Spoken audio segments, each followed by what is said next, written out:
ordinary human has, and therefore is, as it were, a promotion, an upstaging of the humanity of this person. The fact of the matter is that as a human species, we are inadequate. We are limited.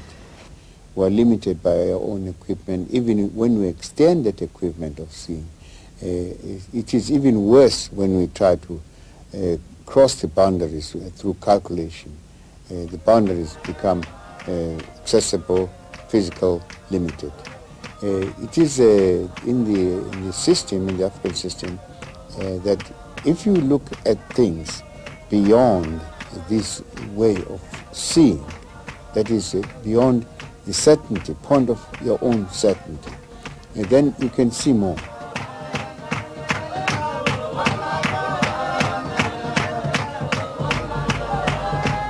Africans acknowledge that ordinary human beings are only conscious of a limited amount of the larger reality that exists all around us. Through the process or the gift of Twaza, these limitations are removed. Almost invariably, every person who Twazas does it through the instrumentality and the will and the choice of the ancestors. But the ancestors must be remembered that they are always working and doing things in the place of and on behalf of and by the power of the great force vital, Mudim, the ultimate reality. Now this is very interesting because I find it very similar to other traditions. For instance, the Old Testament prophets were always being called by God. And they seemed to have grown up into being prophets in exactly the same way. A young man like Jeremiah, from childhood feels like he's being called by God into something. Amos speaks about the power of somebody that takes him out from his ordinary life in order to prophesy. This is what Hutwasa is all about. And the end product of Hutwasa is that person whom we call a Ngaga, commonly called witch doctor, or called Stangom.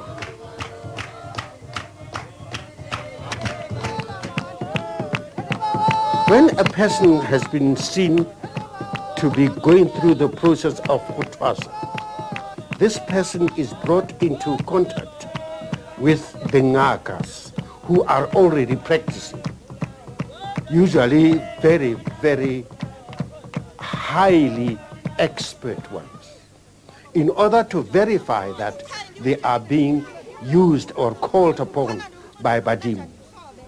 And it is the responsibility of the family to make sure that then provision is made for this person to be trained as a Ngaga, him or herself.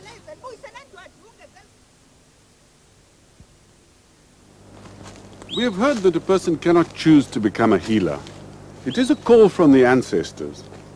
This call can be refused, but then the person runs the risk that the dreams or illnesses or various types of possession associated with the call will recur.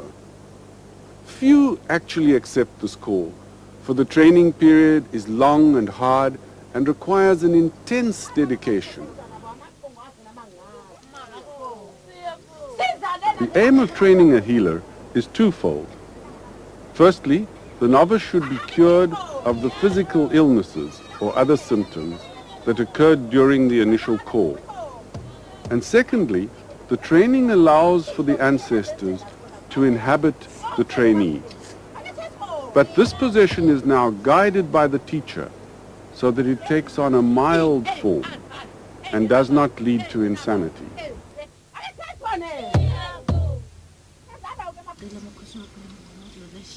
The training period varies from between 3 to 7 years, depending on the type of divination to be learned.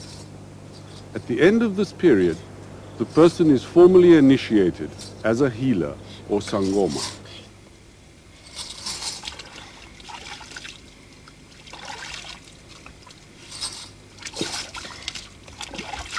Being able to qualify for a ngaka takes training in various fields. For instance, one has to know the herbs, especially if one is going to be that type of ngaka. And one has also to be taught, in some cases, to divine. And this divination usually takes place with bones and other articles.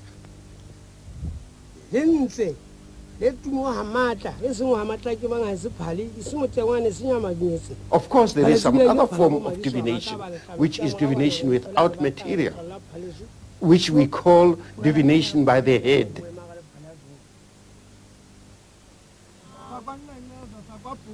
Sangoma, on the other hand, is a person who has the ability to see, is a visionary.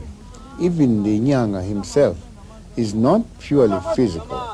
He invokes the forces that he thinks are in the plants or in life and so on, so that they guide him towards those entities that have got the ability to heal. And he acquires them, they become powers that he can use and utilize in order to heal, as long as he doesn't use them for evil, of course.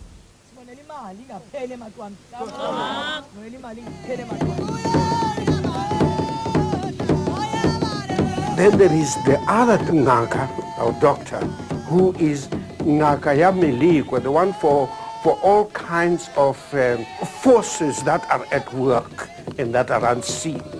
This kind of ngaka is the one who uses black material in order to strengthen the home, and the one to strengthen people, and so on. The highest form of pungaga is when, because of the person's integrity, reliability, honesty, and obvious dependence, and correct transmission of the will and the powers and the energies of divinity, this person is accepted and appointed to be the Ngaka who will participate, who will stand together with the family and exercise the rights in rain-making at the times when it is needed. This is the highest level of being a doctor, a Ngaka, and it is not achieved very, very easily. There are two clearly distinguishable types of healers, the herbalists and the diviners. An important aspect of the function of the diviners is the ability to interpret dreams and their symbols when the ancestors communicate with ordinary people. The type of divination involving trance states is usually accompanied by dancing. The shaking of the shoulders and the twitching of certain muscles is an indication that the ancestors are present and participating in the event.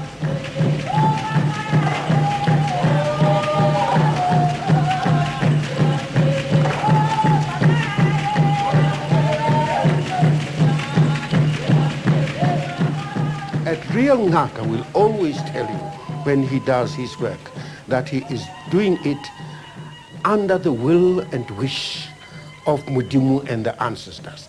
A Ngaka will always say, if the ancestors are willing, if Mudimu is willing. He does not ever see himself as doing it out of his wonderful knowledge and cleverness. He is a very highly spiritual person in the community.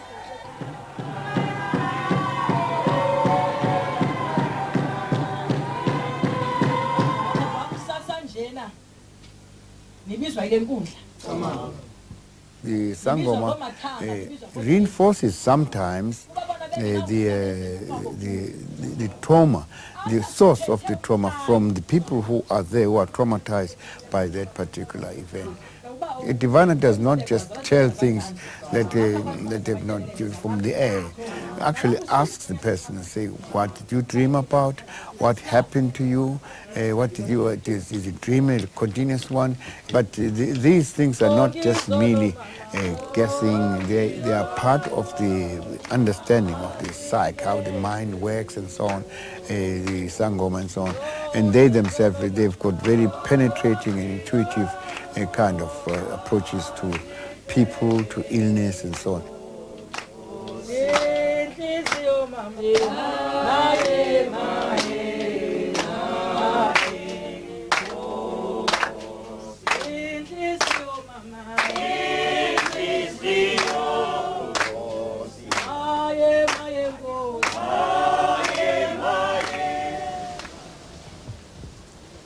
The nganga, it has been said, plays the role of the policeman in the family.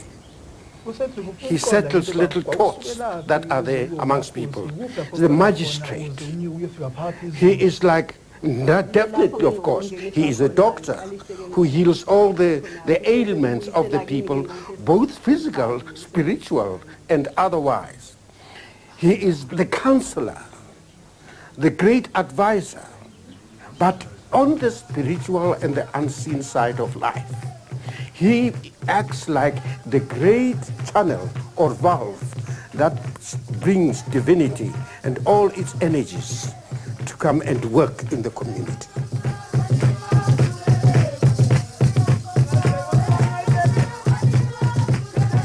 Because the position of the chief is also a God-given position. A chief, by inheritance, becomes a channel of communication of the people with their ancestors.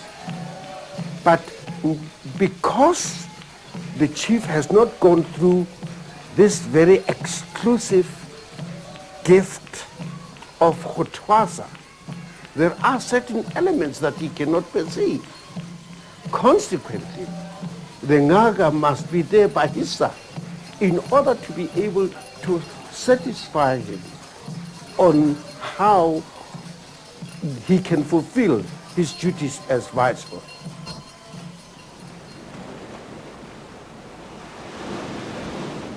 The people who are diviners, they go to the ocean or go to some remote part and discuss and talk to those powers and forces which are normally not accessible to a lot of people. Well, it is not discussing or talking to an obscure force. It is a force which they train themselves, they gear themselves to align to. In other words, it is an alternative quality of consciousness, which is not their own consciousness of everyday physical quality. And it's a quality that can be entered by those who are ready, who are prepared, who are maybe ritualistically conditioned. These forces, of course, exist. They are not there every day, otherwise they would violate our own reality, our own limited reality, I should say.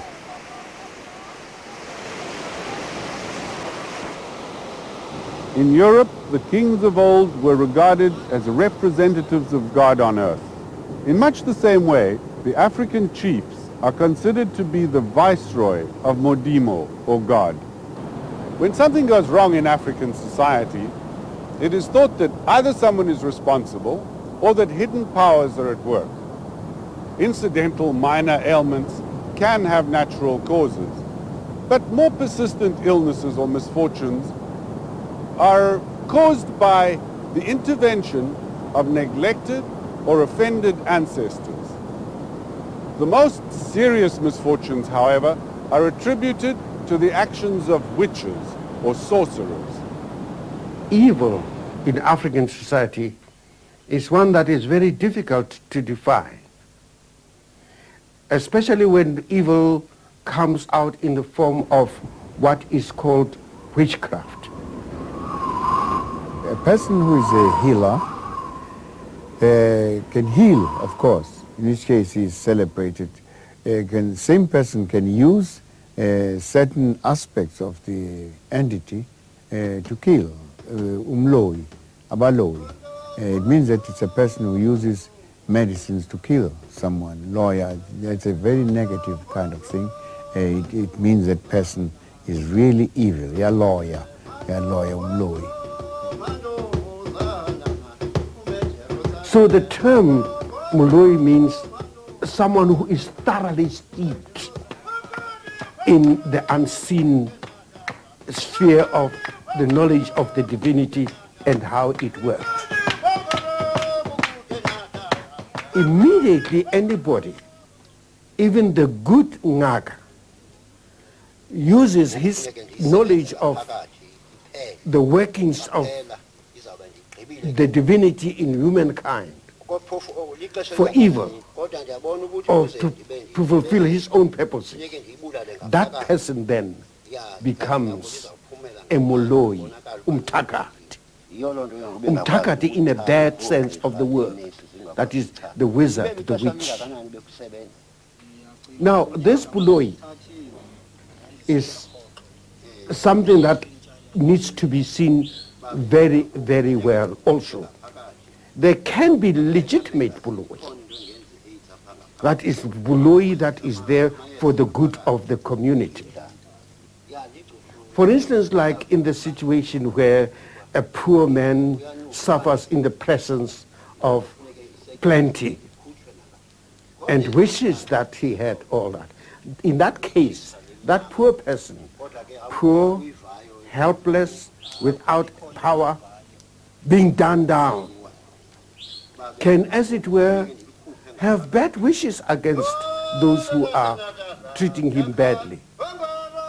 Without resource to any material, that person can then bring disaster to fall on these people.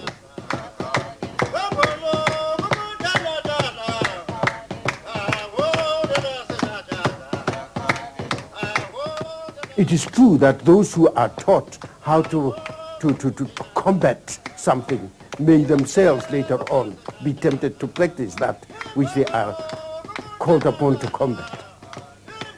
But for Bongaka, the so-called doctors of African society, Inyanga, Dingaga, I would say they are meant to be, and still are, many of them, to be helpers of divinity, of the ancestors, in the building of a sound, moral, healthy, and mutually cooperative society.